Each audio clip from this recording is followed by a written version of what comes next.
Baptist Church, and I greet you this morning in the name of our precious Lord and Savior, Jesus Christ. Hey, it's another day, another beautiful day that the Lord has made, and yes, we are rejoice, and be glad in it. I pray that each of you and your family are doing well on today. Well, today is Tuesday, another time for Tuesday's Thought. As you know, it's one of our daily devotions that we do every week from Tuesday through Friday, and Tuesday's Thought for today is, are you able to change the mind of God? Are you able to change the mind of God? Think about that for a moment. When God has decreed something, when God has set forth to put his plan of action in place, do you have what it takes to change God's trajectory, to change God's mind? Well, if we look at the book of Genesis 18, I want to draw your attention to Genesis chapter 18. And real quick, Abraham is having a conversation with God, and God is about to destroy Sodom and Gomorrah because Sodom and Gomorrah has become a wicked place. It's become a wicked place, and the people there have given over to selfish desires and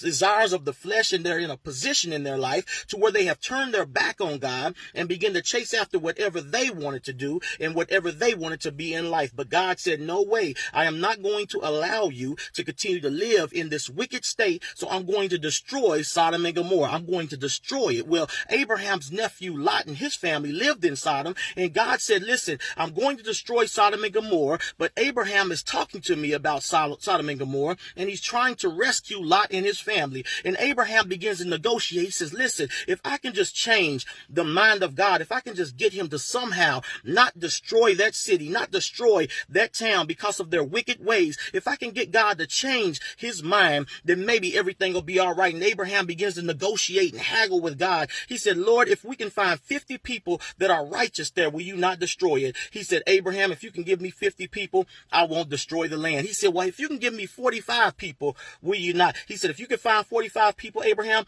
I won't destroy the land. Abraham then begins to get real picky and real strategic in his methods. He said, well, if God lets me say 50, lets me say 45, let me try 40. He says, well, if I can find 40 people, then he said, if I can find 30 people, 20 people, and finally, he says, if I can find 10 people that are righteous in Sodom and Gomorrah, Lord, will you not destroy it? And God said, if you can find me 10 people, I won't tear the club up. And Abraham said, I can't even give you 10 people. He could not even find 10 righteous people in a wicked city. Family and friends, we have the ability to change God's mind. But guess what? It's going to take the fervent, effectual prayers of the righteous to pray to God and conversate with God and negotiate with God to save a generation right now that's losing their mind, a nation that has lost its mind, a nation that is headed in a direction or was headed in a direction that had each and every one of us frustrated and confused and not understanding what it was that was going on around us. But God said, you have the ability, if you would just pray, if you would just humble yourselves and seek my face,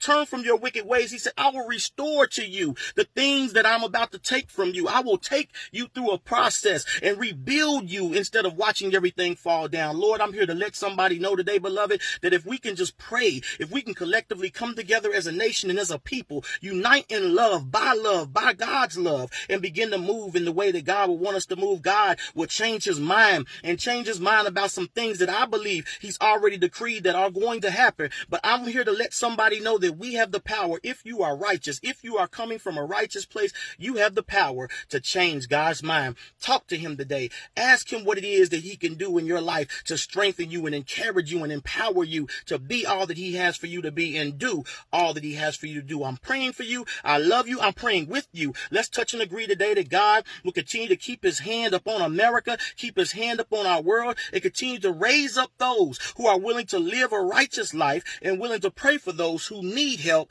in living righteously. We thank you today. We just ask that God continues to bless you and give you the desires of your heart. Have a blessed rest of the day, and I will see you on Wednesday's Wisdom. Remember, you have the opportunity in your life right now to get down on your knees, get into your prayer closet, pray to the Father, pray to the God of all the earth, and let him know just exactly what you would like for him to do in your life. This is Pastor F.Kinard signing out. Ebenezer Missionary Baptist Church, we love you, and we will talk to you tomorrow for Wednesday's Wisdom. Have a blessed rest of the day. Bye-bye.